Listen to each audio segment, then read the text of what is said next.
and Zelda will date for 8 months, 2 weeks, 6 days, and 1 hour. This television program is the comprehensive account of their relationship. From A to Z. Hello and welcome to Chat's a Television Podcast, Season 13, Part 4, A to Chat Z. This is the fourth series in our season on shows that didn't air 13 or more than 13 episodes before getting canceled, which we've been calling 13 Under 13.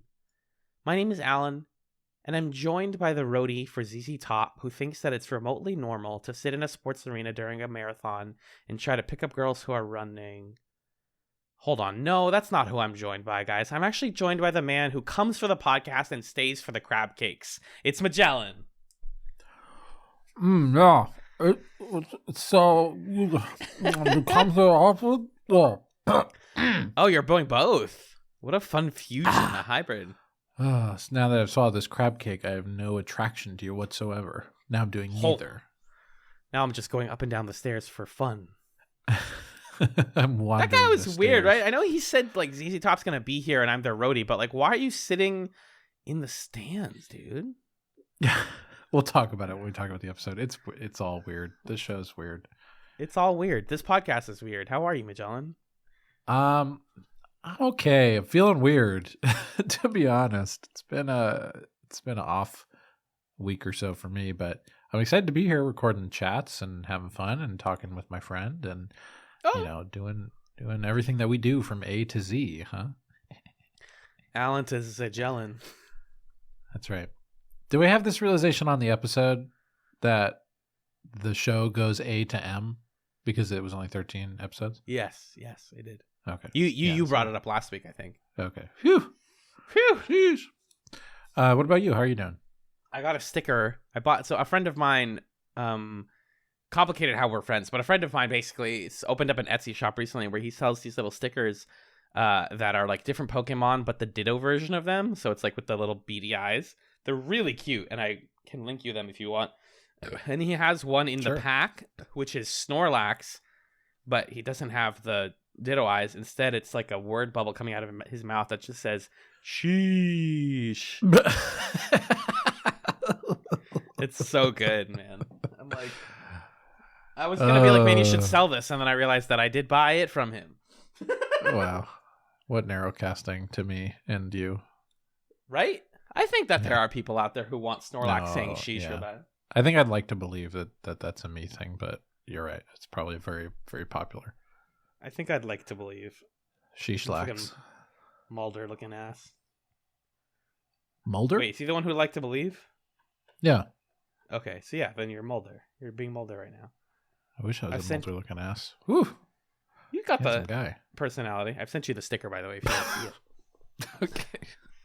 Anyways. Personality. You do.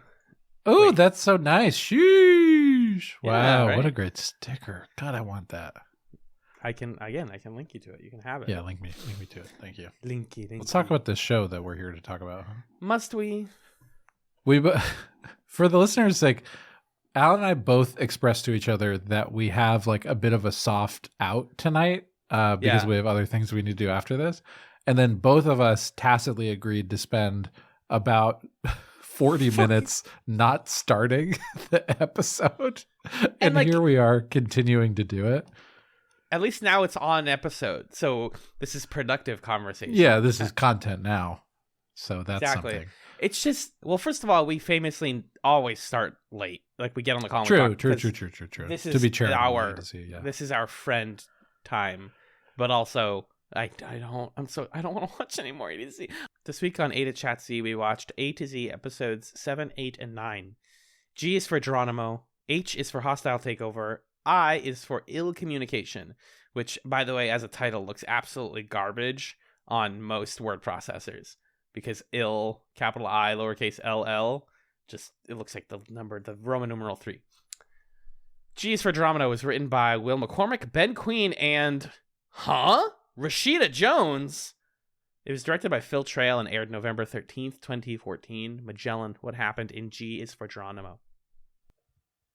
In this episode, when Andrew comes across an old singing demo tape of Zelda's, she confesses that she struggles with her big what if in her life, believing deep down that she missed out on an opportunity to become a singer.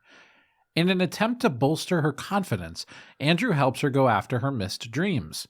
Meanwhile, Steffi gives Stu a psychic reading, and Big Bird shares a new side of herself with everyone. Is this the one where Big Bird is nice? Yeah. It's not a particularly great episode, in my honest opinion. Uh-oh. Yeah, I mean, I think at this point, like, the quality of the show has plateaued.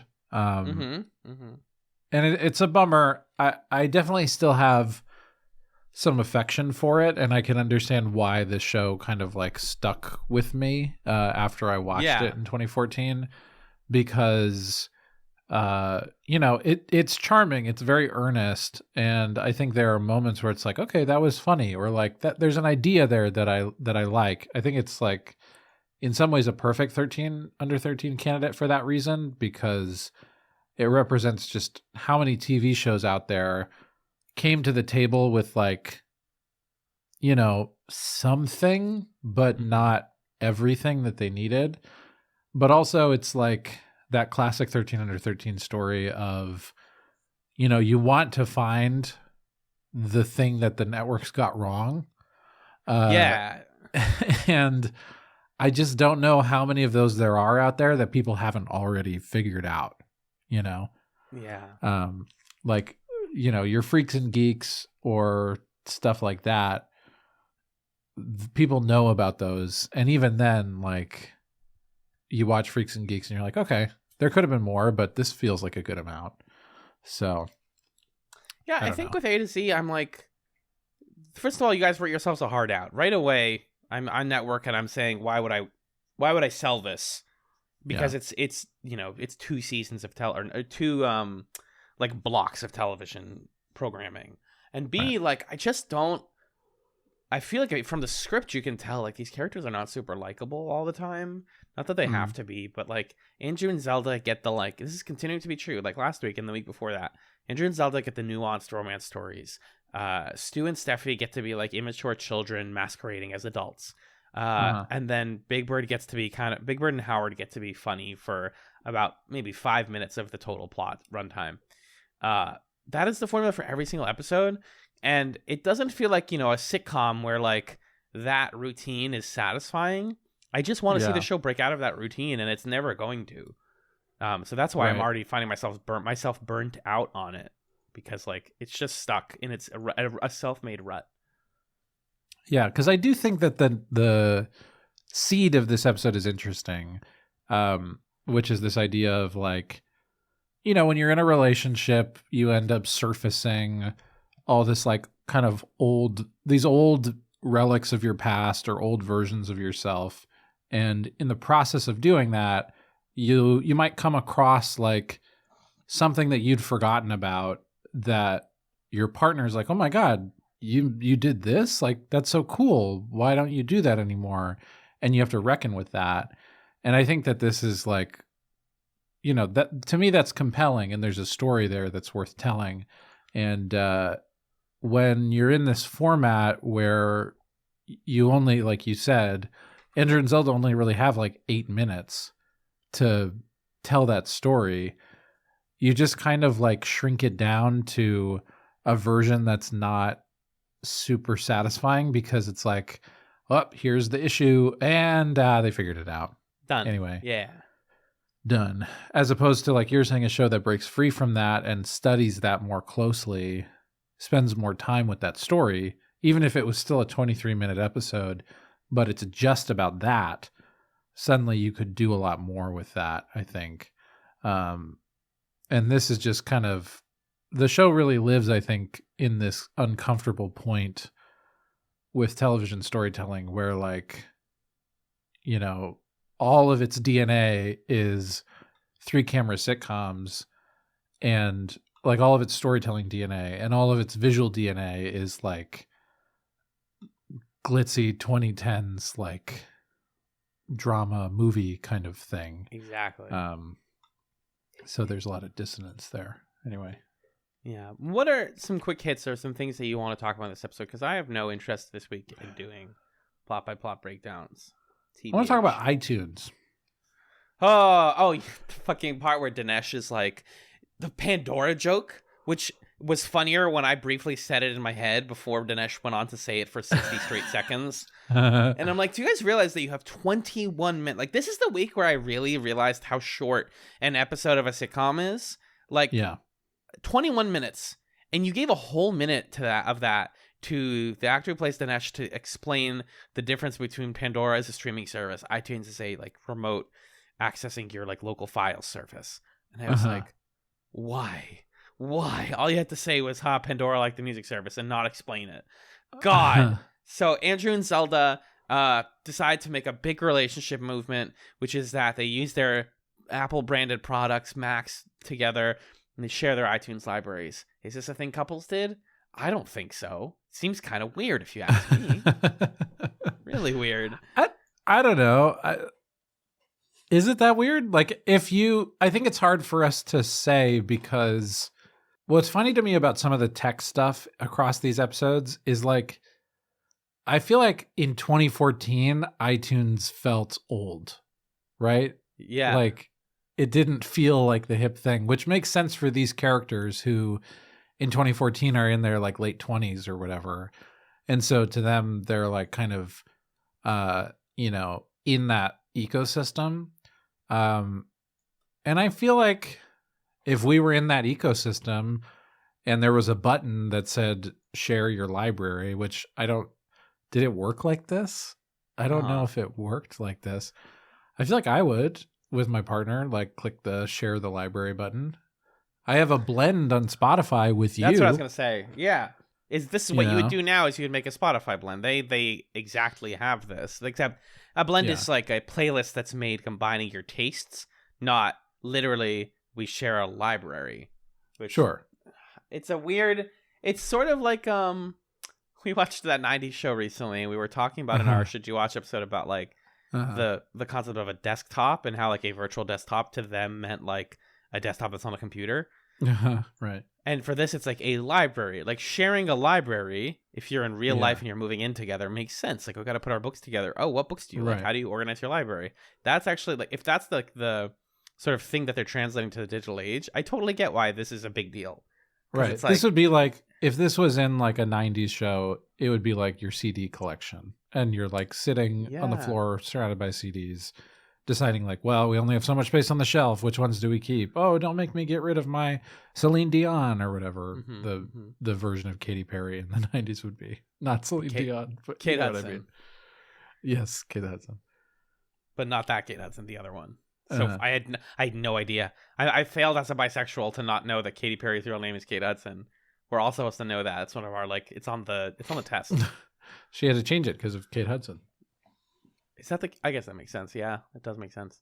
For this episode, especially in this plot line and in most of the stew stuff, I found myself not writing down lines that made me laugh, but lines that I was just like, "Why is this terrible? Why do they write this? Is a bad line." It's disappointing. Just like Andrew's music taste is disappointing because in some ways I feel called out. Right? He makes a comment that he's a Carly Rae Jepsen fan, but the only point of reference is "Call Me Maybe," and I'm like, "Poppy, little did they know." Exactly. She will go on to make such better albums. Not that album is bad; it's still iconic, but like she's got a long tail, is what I'm saying. Yeah, right. And also he likes Katy Perry and talks about how his cover of Roar didn't get submitted. It's a funny joke, by the way, when he signs up Zelda for like the rehearsal, and then he says, "I sent my own thing in and they didn't even look at it." And she's like, "What did you want to happen?" He's like, "I don't know, maybe they would have given me like a job or something." And she's like, "No, not what?" Because he makes this wild play here. That line is funny, but he makes this wild play that like, okay, it accidentally slip that you made a song when you were 16, and people at your office and my office like it because it somehow made it across the whole network. Some guy downloaded it, he shared it to everyone, they shared it to everyone. It's basically like small scale viral, and people actually like it sincerely. And instead of it being like a normal story about how this would go, which is Zelda starts to doubt like Andrew's like technical competence and also trusting him because she told him not to share it and he still like, flubbed. And he just tried to fix it. It was an accidental share, but like it's played for comedy. What's played seriously is Zelda going, "Oh God, did I actually have a successful career in music that I threw away?" Which is like not... I don't think that's where this plot makes sense. I think that's where it kind of deviates from reality in a way. I had the opposite like feeling about that, I think. Well, I think, I kind of liked that it went in an unusual direction. I love that it went in an unusual direction. I just wish that I like empathize with it more. It wasn't super grounded. I guess. That's more what I mean. But I definitely like that it wasn't just like, "Oh, why did you do this? I'm mad at you." Because I do think that like people of their age doubt their career paths. I've done that. We've all done that and been like, "Oh God, could I have been someone else before I like dig roots into this career?" So I think that part's like actually good. That's the one nugget of good in this episode to me, is Zelda being like, "What else could I have been?" But of course, Andrew sees that opportunity and decides that he will take control and sign her up for music school to take night classes and sign her up for a demo or whatever and bring her to it and to not tell her until it's her time to go. And it's like, that is a kind of a sketchy thing to do as somebody's boyfriend, in my opinion. Right. Because it just takes away all of it. It's like, you were never going to say yes to this. So I just did it for you. But like, weird how the next episode is about almost the opposite happening, as if these characters don't have any narrative consistency. Super interesting. Yeah, I think that's... Yeah, I think where I sort of landed on it was I like you were saying, that the plot didn't turn into like, "What the hell? Why did you share this? You told me not to. Oh, I'm so sorry," because there's not much that's novel Nothing about there. that story. And instead it went to like, I don't care about this. Now it's freaking me out that people liked it. I was like, okay, all right. Yeah, okay. I'm interested. Yep. But then it turned into... Yeah, Andrew's like, "Well, luckily I was able to find you an audition right now, so let's go. And don't worry, no future episode will ever speak of this." So that's kind of how it felt. I mean, there might be some mention of it in a couple episodes or something. Who knows? But highly doubt. I mean, it's like, remember when Leto was good at bar tricks in Sense8? I think Kristen Miliotti's just a decent singer, and they wanted a scene of her singing, and they were like, "Yeah, we could just do a normal karaoke scene, or we could do a narratively resonant karaoke scene." Right. But but it's not even that narratively resonant, because like, I don't know. I feel like it would have worked better for me if she sort of went through with the decision of like, "I'm content with my life. Like, I don't actually want this anymore. I wanted it for a time, and maybe I'm mourning the fact that I didn't go for it. But like, I'm not going to live out my dreams from when I was however many years old, but I am going to sing those dreams out in karaoke," which is like sort of what the episode was, but like not... I don't know. Both this episode and the next one have like one sentence at the end where I'm like, "Oh, you do know what was good about this plot. You just didn't do it for the whole episode, and then you just had somebody say it."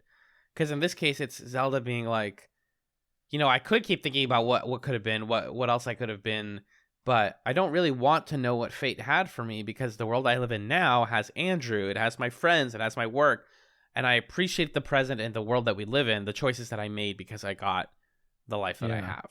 I thought that was like, there's the meat of the episode, of their plot at least. Yeah. Because it's heartfelt and also leads to a lot of like good comedy on the way there about like, what does the future exist for Zelda where she's a singer? We play with that. Yeah, I think that like a kind of thing that's tough for this show is it just can't quite let go of its core optimism, right? Like that's the issue with their relationship and the way that it's set up in the first episode. Is the show's like, "Oh, they ran into each other. Oh, Andrew thinks that they had this like sighting from afar, this love at first sight moment years ago." And Zelda's like, "No, we didn't." And the episode's like, "But they did. They did. It's real. Like you can have that destiny moment." And then you're kind of like, why like, why are you going somewhere interesting and subverting that and then immediately going back to this, like, the destiny thing? And that's kind of how I felt in this episode. Is Zelda's like, look, life kind of unfolds in ways that you don't expect, and you can have a dream and then do other stuff and then kind of like return to these interests and incorporate them in your life in a different way. Anyway, like, I really want to see how I did. Like, I really hope I achieved my dream, and I'm gonna sing out my dream. And it's like, no, just let her sort of like accept that that's not her path, and that's kind of move good. I don't know. So it's good that she shows that. Yeah. Yeah, I think the second episode has one of my like worst examples of like the show doesn't acknowledge that things have happened already. It feels like every episode these people just reset again in that like old sitcom way. But if you're gonna like keep character consistency in the way that the show wants to in its like genre, then do it. And don't have characters be like, actually, this is how I feel. No, because it's about a relationship progressing. And if the characters don't grow and progress, then I have no belief or like interest in seeing these people. We literally are counting down their relationship every week. And yet characters reset back to week one. Right. Like it feels pretty static. Yeah. There is a kind of tension there. And it makes me think about Love again, the Netflix show. Where, I was like, oh my God. Where if this was a show like Love, if this was like if this was a Netflix show, I guess is just a way to think about it, where Netflix shows are almost over incentivized to have serialized narratives because it's like the breadcrumb of, okay, next episode. Yeah. So there's obviously a sweet spot in the middle of the two. But if this was a show like that, next episode we would see Zelda taking these music classes, right? And I think I would like this episode more if I knew that was what was going to happen. Like, we were going to then go there and explore, okay, how does she feel about this? Like, who are the people she meets there? How does it affect her relationship with Andrew? Like, does he start to regret pushing her into this thing because she like really goes for it and their relationship kind of suffers as a result? Or, like, that gets kind of interesting to me. And there's just not any runway in the show to explore that because it's an NBC sitcom and they're not going to do that. So yeah. And we have two other plots that also just again occupy time. Getting in the way of more Andrew and Zelda like being a couple. Not that I think that's bad. I love a good A, B, and C plot. I think that one of these sucks and one of them is fantastic. Which one do you think is which? Ooh, I love a good chat's guessing game. So to remind people, the two are... Oh, I know. You think one of them sucks and one of them's good? Yes. Well, the Steffi Stew plot sucks, right? Yeah. And the Big Bird plot is good? Yeah. Okay, yeah. That's consistently going to be my opinion.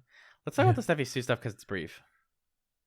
It's so weird. Okay, this is the thing that bugged me about this episode the most, is they remind us at the beginning of Steffi and Stu's dynamic. And this is something that's kind of suffers from the same thing you're talking about, of like, we keep solving their interpersonal problem and then like resetting it the next episode or deciding that it doesn't exist.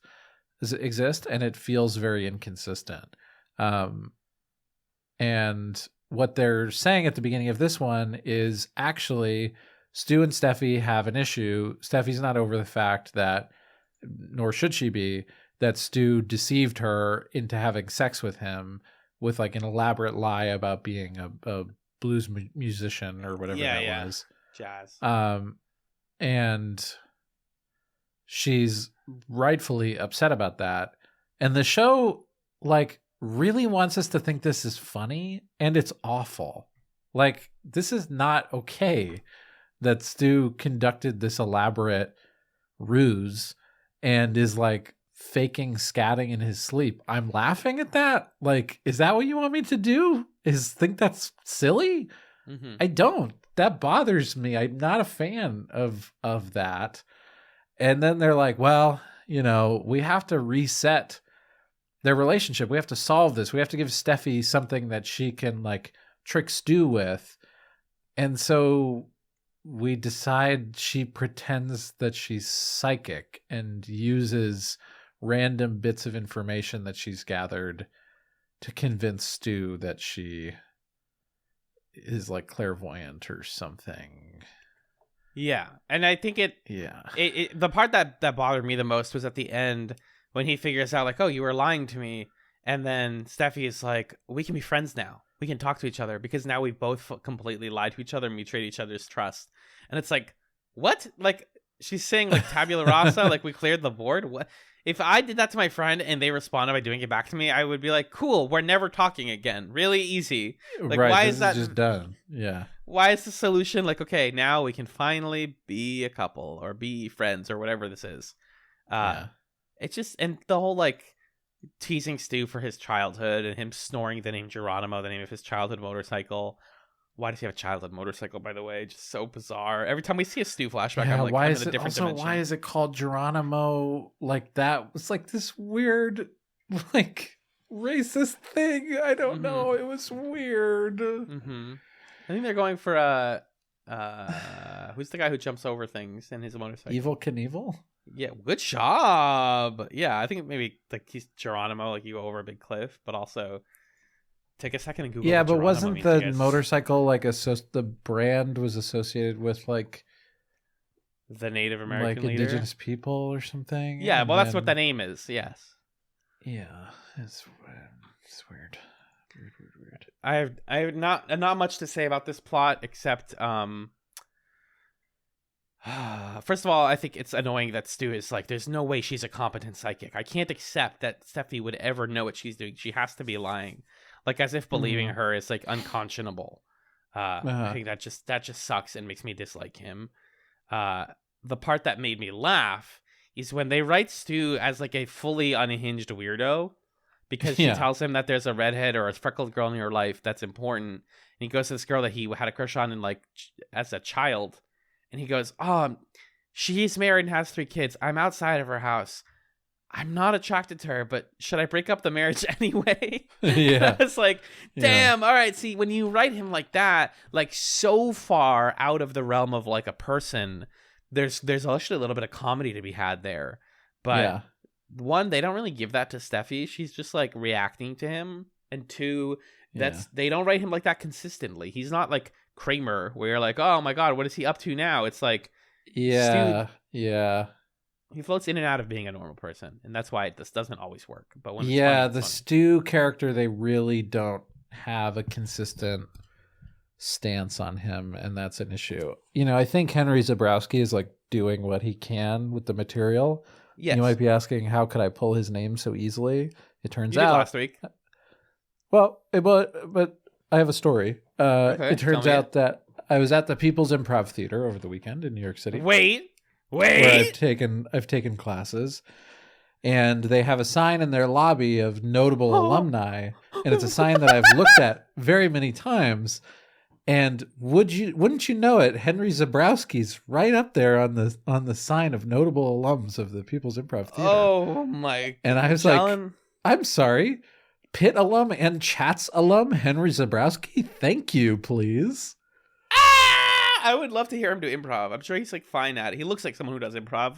I think he probably improvises like quite a bit on this show, and it feels like the funniest moments are the moments that he's doing that. Yeah, I agree. Like those are the times when I like Stu, is when there's like, you're saying, kind of a bizarreness to him that feels like a little bit too loose. Like we should muddle more things. That's like the funniest Stu line to me still. Yeah. And that definitely was not written. There's no way. Yeah. I mean, it could have been, but like it just has the energy of like, you came up with that on set because you're like kind of a funny guy. Yes. So like that's when I like Stu is when he's like a little more cartoonish, but he feels so like post Barney Stinson in a way that doesn't make sense to me at all. I don't get what we're going for there. And it makes me sad that, like, I was thinking about this walking home from the train. There's so many sitcom guys who, like, their friend is like shitty friend guy who is like the object of, boy, this guy sucks. And I would love to see more Turk and JD style, like, real friendships, like people who like each other for good reason, you know, not somebody who's like dragged along this man-child for decades. And it's like, why are you still friends? What is this? Yeah, you know? That's also fleshed out in the second episode where I'm like, why are you guys still friends? Yeah. God. Yeah. Before we get to that, though, I want to talk about the third and best plot of the episode. And I don't have too much to say about it other than I love this. So we learned that Lydia goes out to drinks with everybody else. Her and Howard go out to drinks. And she gets a little sauced because she's like not in the mood to hang out with people. And the next day, everybody's really nice to her at the office. And she's like, what's going on? And Howard's like, oh, you don't remember? You were like incredibly friendly. And at first she's like, oh, it's because I'm drunk. And they have this whole moment where she attempts to drink alcohol at the office, which, but it's actually not. Like, Howard is basically revealing to her that she is inherently a nice person and she is performing this cruelty, this cruel character. There's a very funny moment where she throws something at him and he pretends that it really hurts. And she's like, oh my God, I'm so sorry. And he's like, exactly. You're a nice person. And she's not having it. And I love this. I love Christina Kirk being like, my whole character is centered around being a dick. I have to be a bad person. What are you saying? I'm nice. And just Howard's like smugness at being like, you know, you've always been good and you're good at the center of it is like, if this was a dramatic show, I would love this plotline even more. But in the realm of a like sitcom, I really did want more of it because it was really funny to me. Yeah, I liked it. I liked how it flipped the status relationship between Howard and Lydia. I think that we were due for that. And it sort of gave him a power in like being so head over heels for her that he was able to see something in her that she couldn't. So I like that a lot. Andrew and Zelda could never. Howard and Lydia are a forever love, as we know. So bingo. Oh my God, them in the third episode. Do you have any straight notes on this one? Yeah, I got a few. So yeah, I just liked, I don't know, I liked the way that they did, or I continue to find it interesting the way that they show us computer programs and apps and stuff. Like, we need to actually show you iTunes and show you the button that Andrew's clicking. Look, it's real. Like, there was something about that commitment to verisimilitude that I was like, all right. I mean, the plot that you're building around it is kind of not grounded, but you really wanted me to see the computer clicks that are happening in universe, in fiction, and you didn't mock up a fake app to do it. So like, yeah, that's really iTunes. I mean, that's product placement, but also it's like an example of product placement product that works. Placement. Yeah. I appreciate that the Zelda song that she sings is like not just like one of the most famous songs, Carole King songs. It's like a deeper cut off of Tapestry. Yeah. And I like that. And that song Home Again is a really pleasant one. The fucking like the lawyer job stuff in this episode is so silly. Zelda talking about there's a fracking company that got away on a technicality that ruined 7 years of hard work. It's like, are you faking it? Are you really a lawyer? What is this? Yeah. I don't know. All the lawyer stuff. The fracking stuff and lawyer. No, absolutely not. I want to see Legal Eagle watch this show. He will not. He's busy. But we'll get him on and ask him. Just like for a minute of real talk, the like depiction of like lawyers trying to handle a crisis like fracking and how we've like technically put fracking behind us as a society. Like we don't talk about it even though it's still happening. Like it's just because it's in the news, but this whole Ohio train derailment tragedy that happened this week is like a sort of similar example of like the news and the way that people are reporting on it are like, it's really bad. Oops, no one's going to be held accountable for it. Let's move right on. And it's like, yeah, I mean, like fracking, this Ohio trail derailment is going to affect communities for decades. Not for a little while until we stop talking about it, but for a very long time. And I think as humans, sometimes like we're not able to, or as like people who produce media and news, we don't have the ability to reckon with that large scale of tragedy if it's not like literal deaths, you know? And even then it's like we still minimize it, but that's just my little soapbox. Yeah. And it just felt weird for the episode for her to be like, oh, this fracking case. Oh my gosh. And then for Andrew to be like, yeah. Shut the fuck about that. Like, what's your iTunes situation? Yeah. Come on. What are we doing? It's silly. Oh my God. Howard brought up Pokes on Facebook. You remember Pokes? Speaking of dated things. Yeah. Do they still have Pokes? Could I poke you right now? Can you still poke on Facebook? The Poke page still exists. Enter Poke in the search box of the site. All right. It's a BuzzFeed article from 2022. November 2022, you could do it. So, sure. I guess you can still poke. You had to dig, though. I guess I'm not in an ongoing poke war with anyone anymore. Let's fix that. I miss poking. It was nice. You did your daily pokes. That's how you told somebody you liked them. But Michelle Flew poked me. Oh my God. Here you go. We're starting a poke war in 2023. Jeez Louise. No, stop it. I poked you back. Okay, good. Any other notes? Two last ones. There's this moment where they're talking about Ally McBeal, and Zelda says that show had an unrealistic tone. And I'm sorry, A to Z, but you are not in a position to talk about the tone of Ally McBeal. Can't wait till we get to talk about the Bechdel test. I have so many thoughts on the upcoming episode. Yeah. And then my last note is in the car, Andrew talks about Katy Perry and Carly Rae Jepsen, but that's only after he says that the traffic is so bad it's like the Lakers are playing the Dodgers. So you know that he's a sports guy. In case you forgot, we got to check in on that. Anyway, that's my thoughts on G is for Geronimo. Very happy to talk about that next one. Yes. Quickly mine, great stew line, why are your hands wet? Because my butt is sweaty. Don't think about it. It's bad. So it's fucking bad. Good and bad. That was funny. Lydia being sad that people are nice to her, and then she's like, I could vomit. And Howard, give me your shoes. And he's like, I have a bucket. She's like, give me your shoes. Like she specifically wants to vomit in his shoes. Hysterical. Yeah. And she like continues to insist upon the shoes. It's really good. Christina Kirk is a gift. That's actually all I have. Yeah. And then, I told you I wrote down the jokes I hated. The Pandora's box, terrible joke. Technically, the why your hands wet joke is bad. And after the fracking thing, Zelda pinches Andrew, and he says, you pinch like a dude. These are three examples of lines where I'm like, why did you write that? Why did you even put that up? God. And like no one comments on it. He just says you pinch like a dude. And she's like, what? Shut up. So stupid. Anyways, can we talk about the second one now? Louise. Yeah, let's do it. Okay, so number 2 this week was called H is for Hostile Takeover.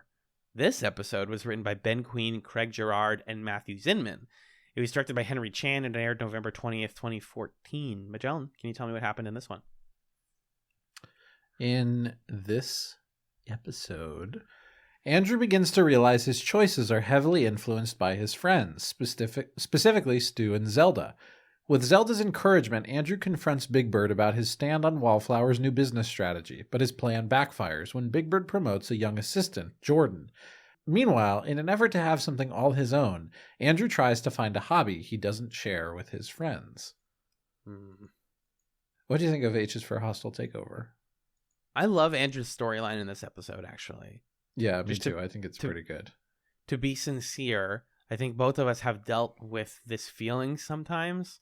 And it's like, weirdly, something that has recently come up for me in like a big way, like in therapy even, is like when you're an adult, sometimes you realize that a lot of the decisions you've made and a lot of the things, the company that you keep, were informed by other people. And especially in the West, we very much value individualism and thinking for yourself, being independent. And we stress, we have this anxiety around like, oh God, did I make my own decisions or were these all dictated for me? You know, did I go to college because my parents wanted me to? Did I take this job because it seemed easy? Did I date this person because people told me to? And I think where the episode gets to at the end, like in that wonderful final sequence where Katie Siegel's narrating, and it's about how everybody influences each other, like really actually hits the nail on the head on like how you learn to self-actualize, is you understand that it's okay to take advice from your partner and to do things that they recommend for you, as long as you also can cultivate your own personality. Right. There's a harmonious relationship there. So Stu is wrong here when he's like, no, Andrew, you can't do everything Zelda tells you. But also, the show is not saying like, just do everything Zelda tells you to. It's like, there are things that you like that she's not going to tell you to like, and you're just going to find them on your own. But you are allowed to have your own things. Right. So I sincerely liked that a lot. And what I also like is it makes clear that, you know, Stu is not advocating for Andrew to be totally self-directed. Stu wants Andrew to like the things that Stu likes. And that's like kind of a fun twist moment where Andrew realizes like, oh, I like Wall Street because he told me to when we were 8 or whatever, which I think is a pretty good twist on that otherwise kind of like vaguely misogynistic thing of like, oh, your girlfriend is like making you wear new sweaters and stuff. What the hell? It sucks. Yeah. The show crawls towards a progressive viewpoint sometimes and just edges right up to it, and then often, as in the case of the previous episode, like backs off. But I think they got somewhere with this one. I think this is probably my favorite of the 3 this week. And like, is there a B and C plot in this? Is there a Lydia thing? Even none of my notes have anything about any of that. I don't think so. Oh, well, there's like there's the part of the plot where Wallflower is moving away from the matchmaking part of their services, and sure, Andrew's against that, and he gets demoted, and that's like a thing. Jordan, there's not really a lot interesting going on there. They don't give the guy who plays Jordan anything to do. To where I was like, why are you even a named character? You don't get to even do a joke. He doesn't get to make a funny comment. He's just there to replace Andrew and then get replaced. Yeah. It's like a really half-baked caricature because like the only thing I remember about him is him saying, well, as my friend Steve Jobs would say. Yeah. And who is that? What are you making fun of there, I guess? Are you doing like a Silicon Valley thing? Yeah. Or something? The show doesn't have the words to describe a tech bro yet, but I think that's also what this guy would be. He would be like what listens to Joe Rogan, like tech bro. I read all these books. I love Malcolm Gladwell kind of guy. Yeah, definitely. Some points against the episode though. I'd like made an audible noise when Andrew, Stu, and Zelda are like hanging out eating dinner or something. And first of all, Stu's deeply gay for his friend Andrew, talking about how he's so handsome and he loves him, and that just keeps coming up. I'm just saying. But then the reason I made the noise was Andrew and Zelda do their like ding or whatever, or the like the failed question, because the movie Wall Street, which is Stu's favorite movie, fails the Bechdel test, and I was like. We are so far past the Bechdel test, guys. Again, I'm not here to say like, why doesn't this show know about what we're going to talk about in the future? It's just a fascinating portrait of like, because you wrote this in your notes, the show makes it seem like it's a woke thing that like Zelda knows about from being like a modern woman and Andrew has never heard of, that he got from her. That's the point of this. Right. Whereas nowadays it's just a thing that's known if you're like a media critic or you care about how people talk about media. And you understand why it's important, and a lot of things pass it, a lot of things fail it, but it's just one of like 6 million ways that we talk about critique media now. It's a weird plot point. Yeah, and to be fair to the show, like I think in 2014, I probably was newly aware of the Bechdel test as someone who was essentially in Andrew's demographic here, if not, 10 years younger than his character. So like it reads to me as I would have watched this in 2014 and it would not have fazed me. Yeah. But, in hindsight, looking at it, it's like, this is an interesting kind of like artifact of the way that we were talking about gender in media, and I don't know, like using the Bechdel test as like kind of a catch-all for those conversations. When it's like you're saying, it's a tool in the toolbox. It's a test. It's not an entire lens. It's not an entire framework of criticism. Exactly. It is a test that you can apply that has quite a bit of value to it, I think, but also it's not a complete toolkit. So and the show lampshades it. Interesting. The show lampshades at the very end when Zelda which is a weird choice. Like I don't think you can get away with that. Like A to Z is not a show that regularly passes the Bechdel test. No. So it's weird for them to be like, whoops, I guess we failed it this time. Like, do you ever pass it? I actually don't think they ever do. Well, because it's a romance show, so people think that you have to talk about the other guy all the time. Right. But you could just have Steffi and Zelda be friends and talk about why they're friends. But no, I don't think that the show usually does pass it. Yeah, especially because Steffi's entire character is defined in terms of her relationship to men, right? Yeah. Like, what's one other thing you know about Steffi? She's British. Right. That's all I got. And she's also a lawyer, I guess. We never see her do any lawyer work specifically, but sure. Yeah, but Steffi's entire character is, I like hot guys and I want to have sex with them, probably. Yeah. Evidenced by that weird interaction with the ZZ Top roadie guy. Like, what? So Andrew, strange. Andrew tries to find a hobby for himself. He's like, all the stuff that I like is not things that you can turn into a hobby. Totally valid, relatable thing. He's good at parallel parking. I don't remember what the second one is. And the third one is going upstairs really fast. And they're like, that's actually a sport. I love that they can't make, like in real life, if this happened, this is how they would do it. They do it in a stadium. There's no like set or like stair climbing gym that you go to. It's just like we go to like Gillette Stadium and we just run up and down the stairs.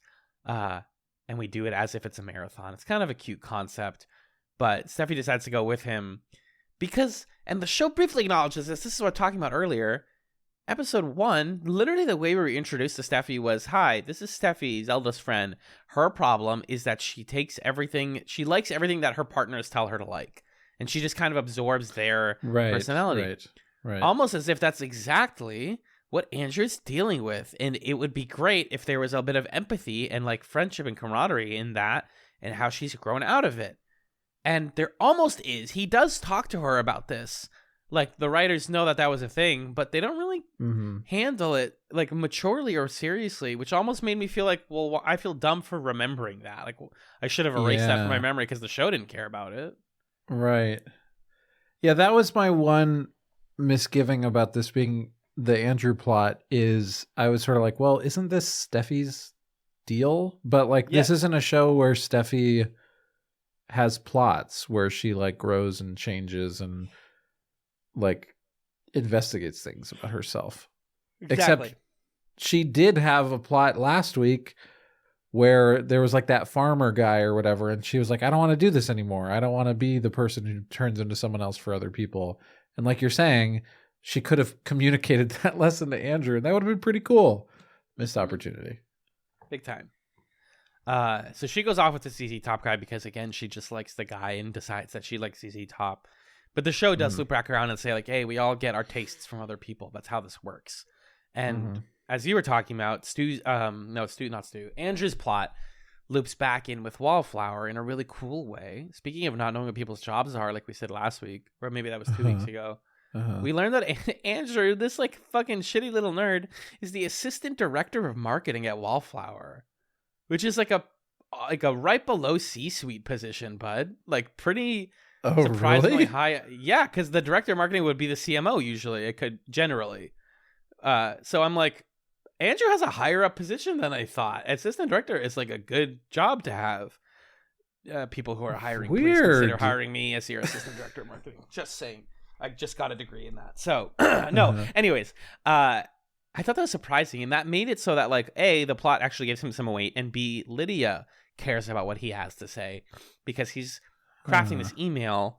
You mentioned that this felt relatable. That he's crafting an like angry venting email to Big Bird that he like wants to delete. And Zelda's like, you should actually send that. Have you had a situation like this before?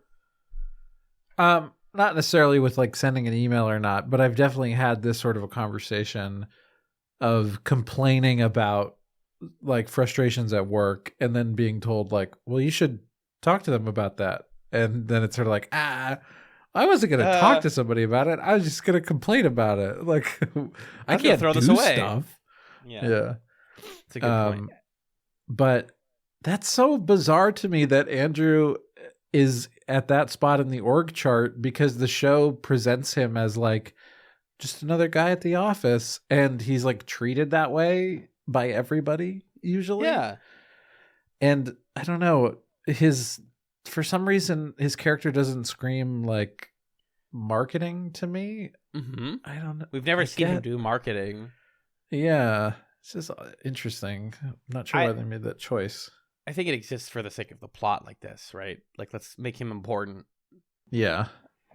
But anyways, he has this idea that the hookup stuff is only going to work short term and is not going to be good press because, yes, for dating apps, successful romantic relationships are the best form of advertising. This is like generally true for things like Tinder and Bumble. Is people use them because they hear that they worked for their friends. And then you're like, oh, if it worked for like Joe Schmo from my school, then I should try it because maybe it'll work for me. And then the cycle in theory continues. That's like a really straightforward way of like word of mouth marketing. She's not sure about this, but she trusts him enough to give him the opportunity for 6 months to keep running the sort of romance part of Wallflower. And I like this. I actually, I wish Zelda got to do any of this stuff with her law office, but we do get to see Andrew working at a tech company and like making meaningful choices. And that was cool to me, even though I know this isn't going to be followed up on. Yeah.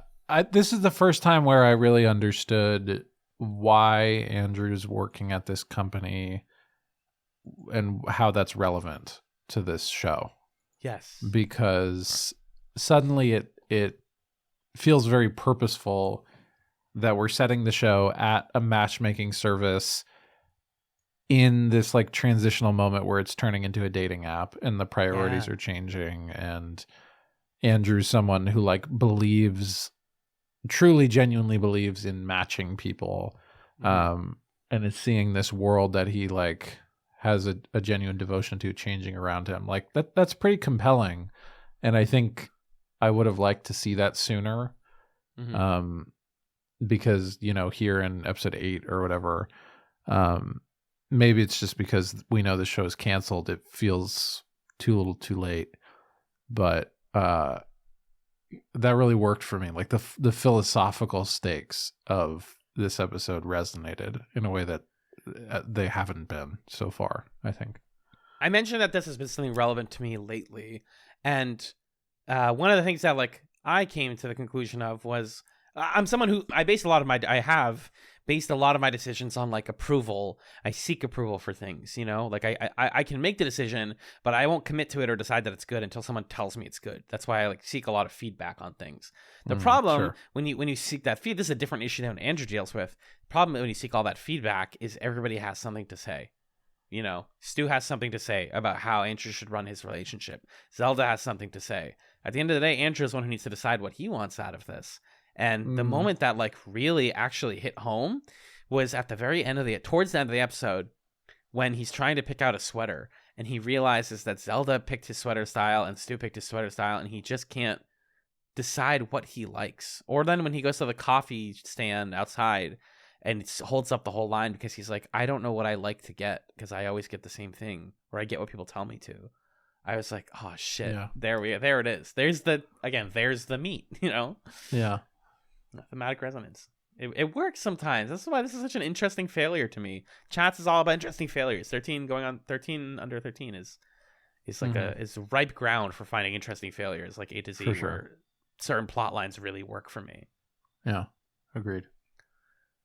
Stray notes on this one though. I kind of hit all the big points. There was just one gag that I chuckled at out loud, which was Andrew's trying to convince Lydia, like, hey, you know, the thing that helps marketing the most is happy couples who have been matched successfully.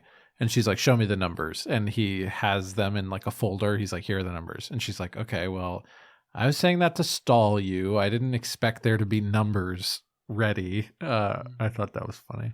Yeah, it's that's something that has happened in real life where someone's like, do you have numbers? And you're like, yes, I do.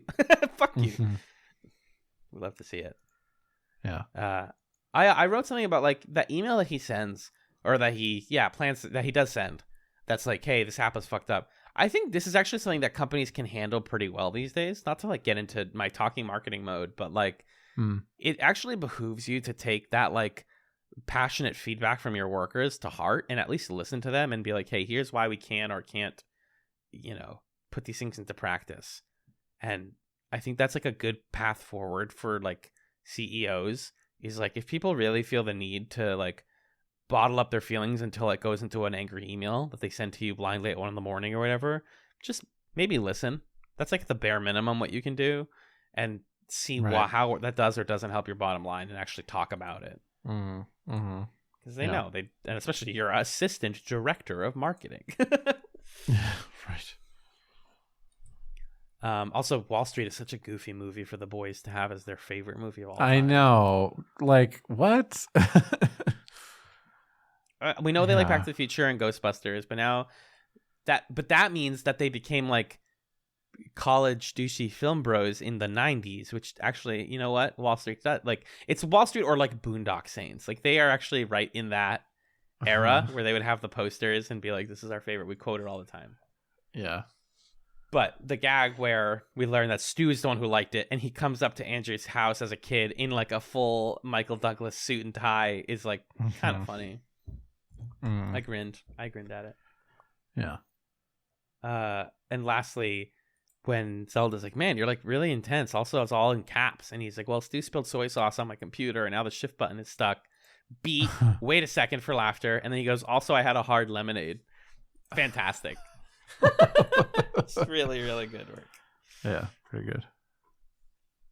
But that's all we got, folks. Yeah.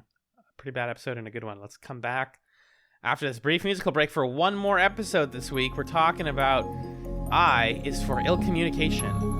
Right after this break.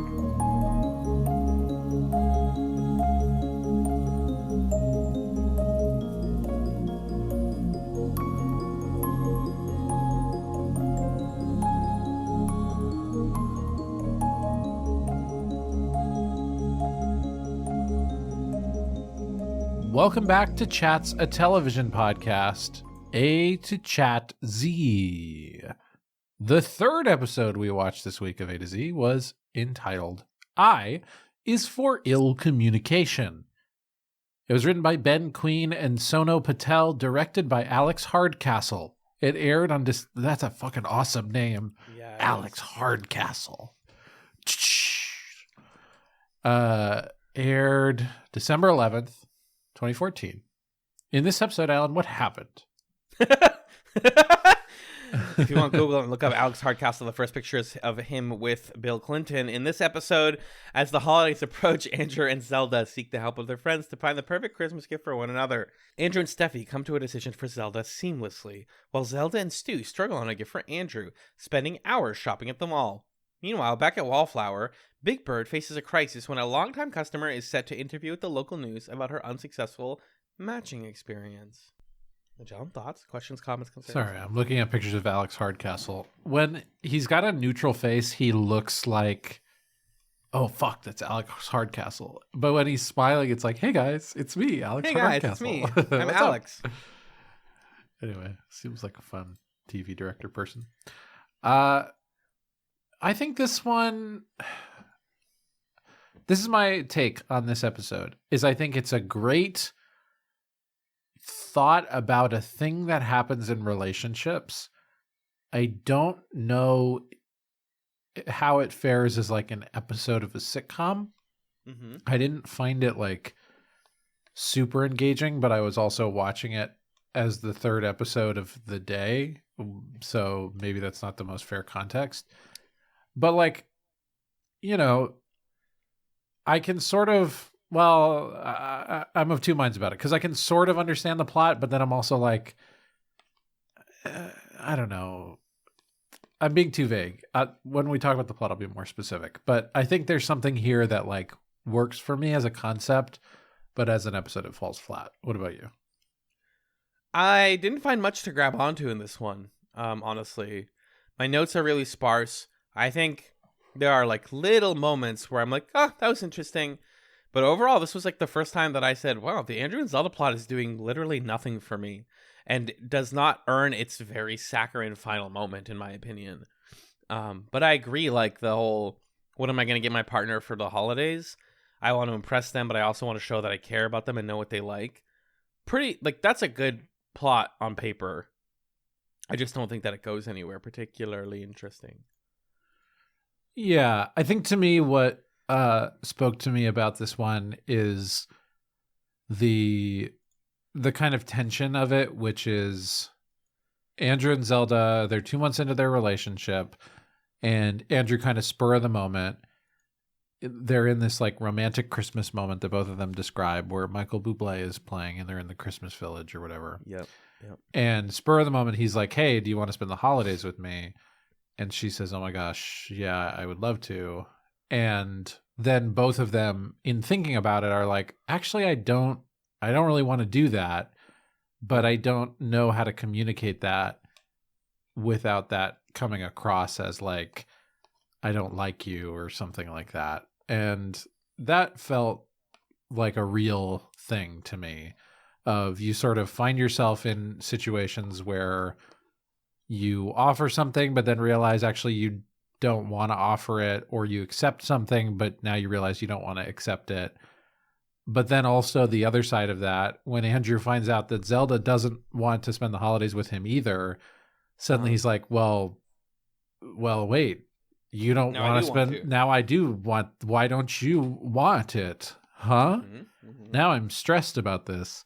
And then for the resolution to be that they decide not to spend the holidays together because they didn't want to, but that's like, okay. I like that. I thought that was good. I think that they get real silly with it, with the Coldplay and the spinning camera and the, big airport kiss or whatever. But, in terms of the structure of the events of the episode, I think it is relatable and feels grounded and realistic to me, barring the like way over the top Christmas decoration stuff that's like very TV. Oh yeah, I think you make a lot of good points there. And I didn't understand the ending at first, because what I thought was that they both said, we actually do want to spend the holidays together, which like all I was thinking about while the Coldplay was playing and while the camera was spinning was like, damn, that's like really annoying for your families. And also like, what are you gonna do about those flight tickets and all? Like, I'm like thinking about all the logistics, because I am a sap, but when it doesn't work for me, it doesn't work for me. So I'm thinking about the logistics, but your version of it makes a lot more sense, where they're like, I love you, and that's why I think it's okay that we don't have to spend our holiday together. I think that's really sweet. It comes to a place that works. Yeah, and I think they sort of arrive at this interesting spot where they obviously are like really into each other. The relationship's going well, probably for both of them. I think Zelda even says like, this is the best relationship I've ever been in. Yeah, and sweet. It's hard to balance that with the fact that it's 2 months into their relationship. Like, yeah, you don't need to. It's just like kind of a coincidence that the holidays are happening that soon in your relationship. You don't need to spend them together, Yeah. And like, that's kind of a tough spot to be in, to feel so strongly and passionately about something and kind of like intentionally tap the brakes a little bit or like let off the gas a little bit because you want to be intentional and you want to like kind of savor things and like build something more slowly. And I like that they depict that in this episode. I think they're not super explicit about that being part of it, but I think that is part of it. I like that. You make a good point. And I think it didn't resonate for me because I haven't really been in a relationship of this sort. So I was just like, yeah, I think it is important. I think when we're younger, we think, oh, when I'm finally in a relationship, then I can spend my Christmases with them and their family, and we can like share each other's culture. And that's like, something to be excited about. So I understand why 2 months in, you're like, are we allowed to do this now? Can we already jump to that like pretty big thing? And it's like, well, actually, I wouldn't. Like, yeah. It wasn't it just in the Halloween episode that that like consultant lady was like, 1 month is enough time that you're still sleeping with other people in theory. So like 2 months is not exponentially more than that. It's about twice that much. Right. I just don't have notes on this. Can you just tell me some things that you would like to talk about, and I'll talk about that? Sure. I would be glad to. So, okay. Let's talk about the 40% of signups for Wallflower are over the holidays. Yeah, 40%. Let's talk about this Wallflower stuff. That felt not based in anything, really. And their sort of thing of like, oh, you know, single parents are going to get driven by their kids to try to hook up on the app, or so. It's like a lot of jumping through narrative hoops to explain why Wallflower is trying to gear up right now. Mm-hmm. What did you think of this whole like hypothetical Wallflower power user who just can't seem to get a date, or like that whole plot thing? So something stinky about it being a woman also. But I understand why the optics are weird both ways. So it's like you have to make a choice. For what it's worth, dating apps are the busiest day for dating apps out of the entire year. Do you want to guess when it actually is? The or at least busiest what month it's in?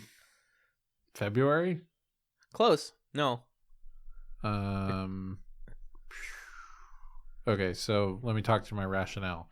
So I figured February because of Valentine's Day. Yeah, of course.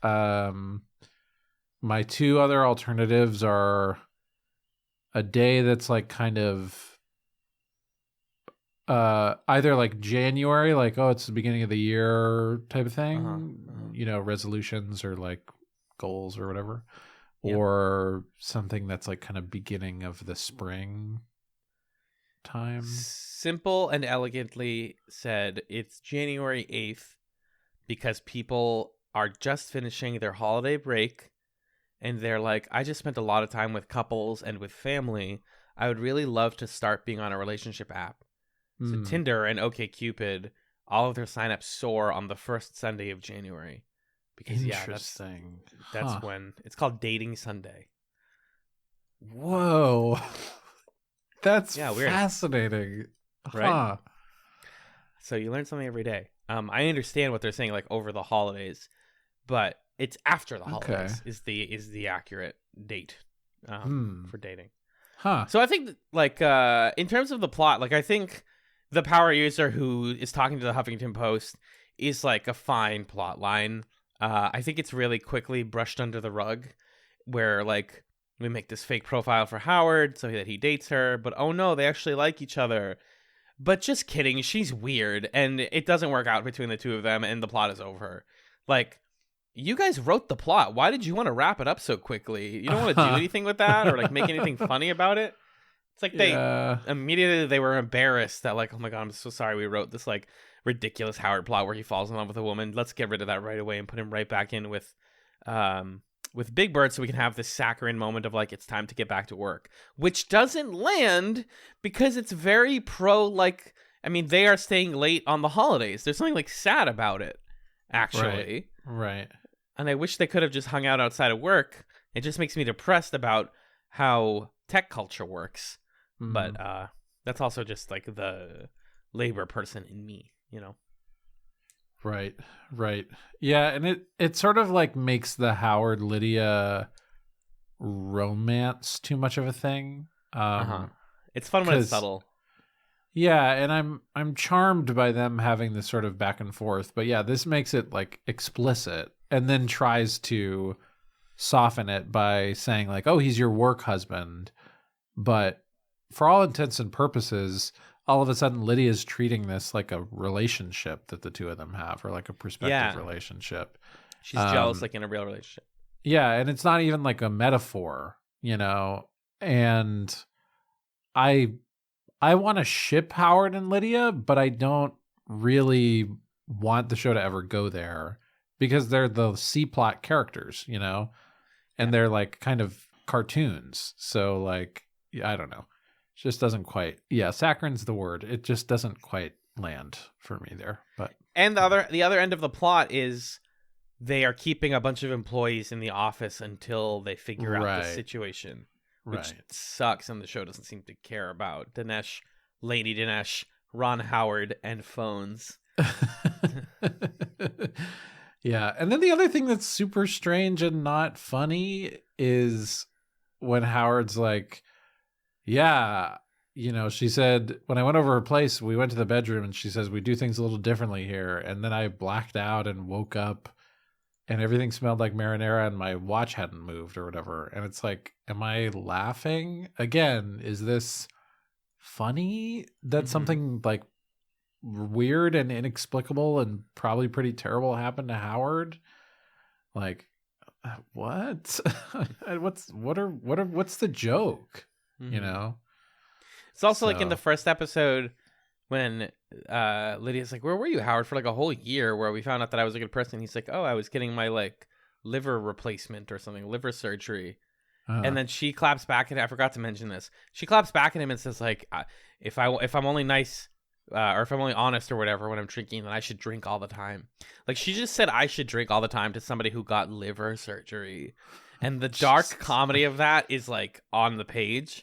And the show is just like, we got to move right past it. Howard is treated like absolute garbage and still loves her. That's the point. Mm-hmm. I think their relationship is very interesting. Yeah. I would watch a show, but I would watch a webisode. I would watch a series of webisodes about just them, just Howard and Lydia hanging out. Mm-hmm. More likely the webisode would be Dinesh and Laura, if I'm being like realistic. Mm-hmm. Minisodes about like Dinesh and Laura when they were dating. Sorry. Anyways. What else you got? Sorry.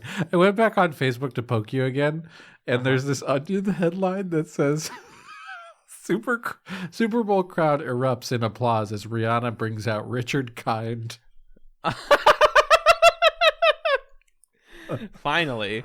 Oh, that's really funny. Oh my gosh. How does this person that they're talking about spend $14,000 in 3 years on Wallflower? Yeah, like there's only so much premium subscription you can get. Do you just like keep buying matches or something? Or not matches, like swipes? Yeah, I don't understand. know. It's just sometimes they like do stuff with the scale of Wallflower that it doesn't really make sense. Stu, there's like Santa stuff. He says he has a jolly body, which I like. I want to start saying that I have a jolly body. I have a jolly body as well. I don't know. I think I'm out. I think I'm done with this one. Whole plot about Shelby, Andrew's turtle, who he's like worried about they died suddenly, and then Stu reveals that he killed Shelby. The only funny part of that is when he keeps talking about that, and Andrew goes, "Can we put a pin in Shelby for a second?" And he says, "I did, but he was unresponsive." I did like the contrast. There was some good like cutting back and forth between character pairing type stuff. Like I liked seeing Andrew and Steffi together, cutting between that and Stu and Zelda and like their dynamics. And then I liked that for Zelda, she is talking to Steffi, and Steffi's like keeping the lie pretty under wraps and not revealing that Andrew doesn't want to spend the holidays with her. And then Stu, like as soon as Andrew walks in the room, he's like, "Oh my God, Zelda doesn't want to spend the holidays with you, and also I killed your turtle."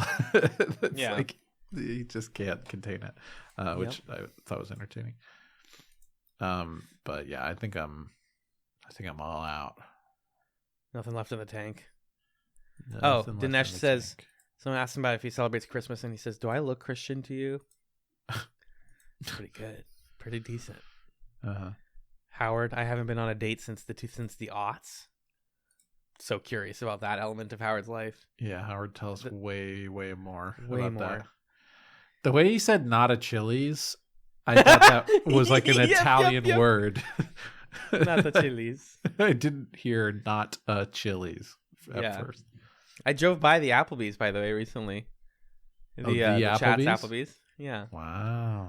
For folks that don't know, I was 4 years ago. We did an episode as our epilogue to our Babylon 5 season where we basically paid off a running gag from that season of the podcast, and we recorded a full episode in an Applebee's. And it was the last time that we hung out before COVID happened. Just that too. Think about, yeah. Oops. That's all I got. I want to tell you what's going on next week, Majel. Next one's a big one. Woo, boy.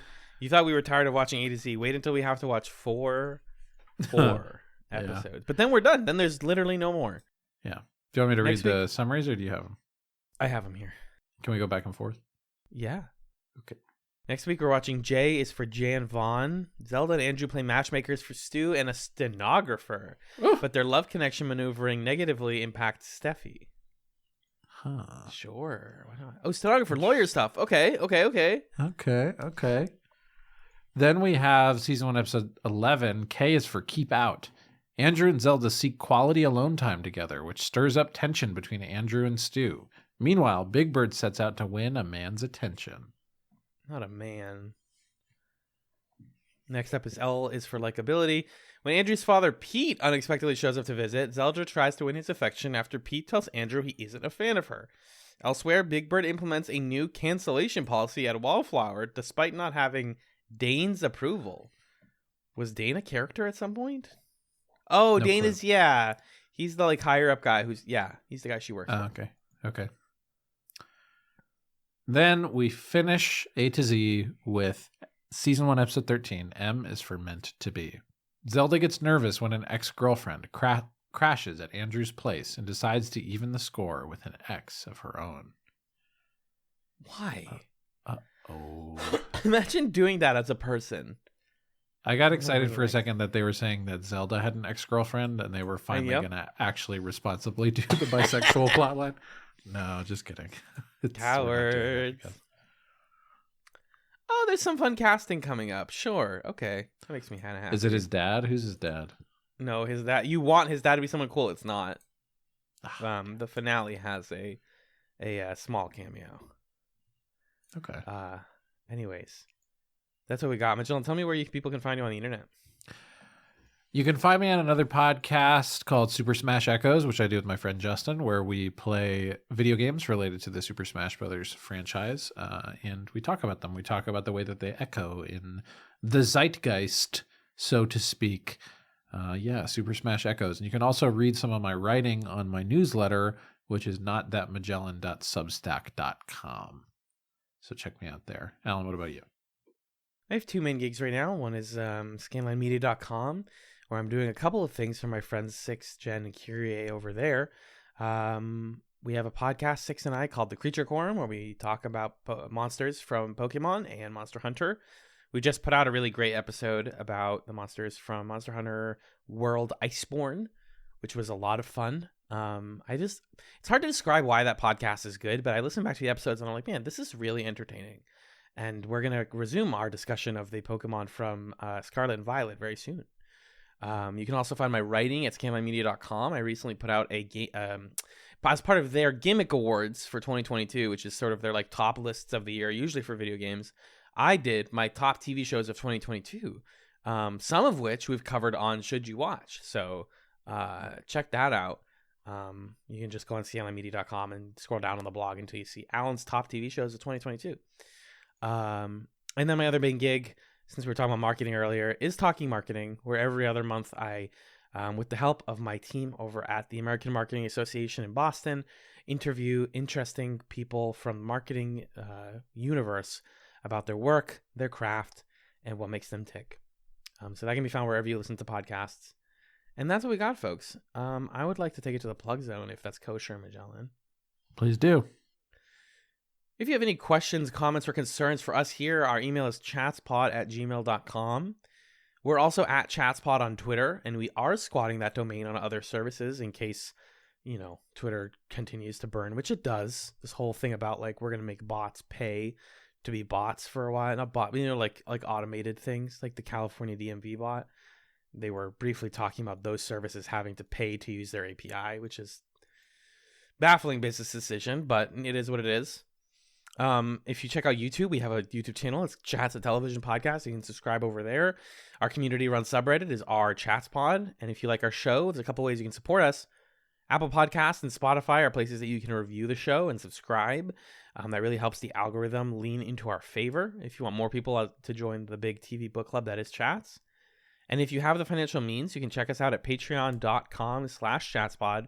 We're at $1, $3, and $5 a month. We have all sorts of fun bonus content. And if you back us at $5 or more, you get thanked at the end of every main feed episode of the show. And as for today, our members of the Chatsy Watsy Deluxe Comfort Plus tier include Arthur, Jen, Justin, Kat, Lee, Magellan's mother, Marcus, Michael, Nick and Pat of the Brothers at Infinite War, Six, and Stefan. Thanks for supporting Chats, guys. We really appreciate you all. Our website for all things Chats is chatspod.com. Our main podcast art was done by Camilla. She can be found at Camillastrator on all the social media platforms. We like to end the show with a segment called Chatsums, where we each recommend you something or some things to tide you over until the next episode of Chats. That being said, Magellan, what is or are your Chatsums for this week? Oh boy. Okay. Where do I begin? So, golly gee. Usually I'm here and I'm recommending stuff, right? Things, subscriptions, channels, podcasts, things like that. I'm going to recommend something extremely radical right now, which is Marxism. That's right. I had a revelation recently that, maybe people out there are already living like this, but I've radically changed my relationship with my podcast and YouTube subscriptions, and I'm going to describe it to you as my chatsum. So I recently watched a video from this guy, Tiago Forte, who's a productivity guy. He wrote this book, Building Your Second Brain. I actually really recommend his newsletter. So that's my chatsum, I suppose, is Tiago Forte's newsletter. And he had this video about email where he was talking about how we try to make email do too many things. And what you really need to do is reduce email back down to this very simple thing, which is it sends information into your inbox, and then you figure out where to put that information. Does it turn into a task? Do you put it somewhere where you can reference it later? Do you delete it? What is that? But email is not a storage system solution.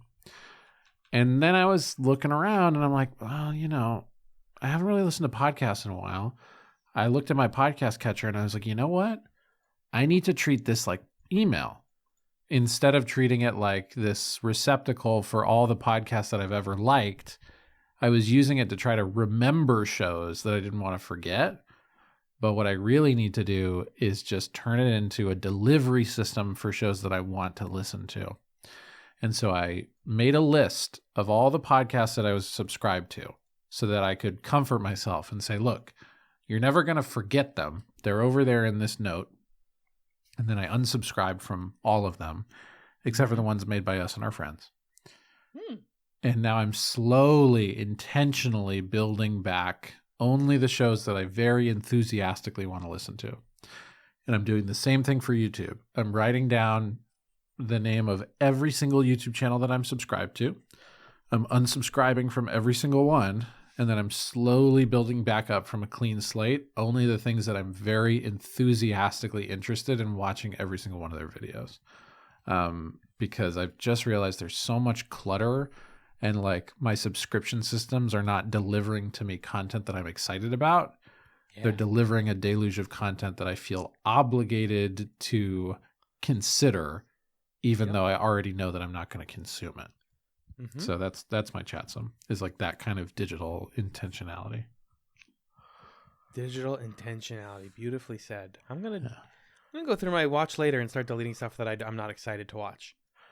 You should do the hell yeah or no approach. Yeah. You were just describing that to me recently with like saying yes or no to projects. You should think about it in terms of like, you should only say yes if it's a hell yeah, if it's an enthusiastic yes. Otherwise, you should just say no. Even if you may miss out on some opportunities, all the ones that you do, you'll be very excited for and be able to commit 100% to. I love it.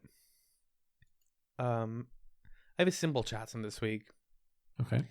Nintendo had a really fun Direct recently. Those are the little short live streams where they announce a bunch of really cool stuff. And it's kind of like, I thought about how watching the Direct is like almost like gambling or like pulling a gacha or something, where it's like, come on, please be something good. Please be something good. Mario, let's go. Or like, please be something good. Another JRPG I've never heard of. So like, that's an interesting way that they produce their content. But at this most recent Direct, they announced that their Nintendo Switch Online subscription is now including Game Boy Advance games. Mm-hmm. And my 2 game recommendations from there, very different games. It's not a very big selection so far, but it will expand. Are Kuru Kuru Kururin, which is a really bizarre imported Japanese game that did come out in the US. And for me has been like the most famous game that everybody who used a GBA emulator recognizes. I don't know why this game was so popular amongst people like me who like had a laptop in the 2010s and wanted to play GBA games on it. But it's basically you play as it's so hard to describe, very high concept. You play as a rotating baton that's constantly rotating clockwise unless you hit the rotate button. And you are navigating levels without touching the walls, but you're constantly rotating against your will at a speed that you can't control. So it is like about momentum and speed in a way that's like so unique and feels so weird, and like in that way that Japanese GBA games just kind of were for a while. And it's really cool that it made it all the way into the present day as the like one of the marquee titles for the Nintendo Switch online service. The other one, much more well known, The Legend of Zelda: The Minish Cap, is in my opinion, like kind of underrated Zelda game. Okay. I believe it's the first GBA Zelda game, if I'm not mistaken. Maybe, yeah, because like Four Swords Adventures technically. But Minish Cap is just a fully single-player Zelda game. It's got all of the like charm and simple puzzle design of Link's Awakening, but instead of like Twin Peaks, like depression vibes, like Link's Awakening sometimes has, it's very whimsical. You're turning small and big and using size and momentum in really fun ways. And it's just wonderful. I beat the first dungeon like effortlessly and was like, I'm just so excited to play more of it. So if you have that higher tier of it's kind of sucks that they're like the GBA is more advanced, so we have to put it in the higher tier subscription. But if you have that, or you have your kids that have that, whatever, check out the Legend of Zelda: The Minish Cap. It's pretty fun. Yeah. Zelda wears a fun hat that talks. I mean, Link wears a fun hat that talks. Oh my god. Oof. Anyways, that's what we got, folks. But John, I want to say thank you for being the Dinesh to my Laura. Because do we love each other? Do we not love each other? It's up for the viewer to decide. The answer might surprise you. And thank you all very much for listening to Chats. Peace.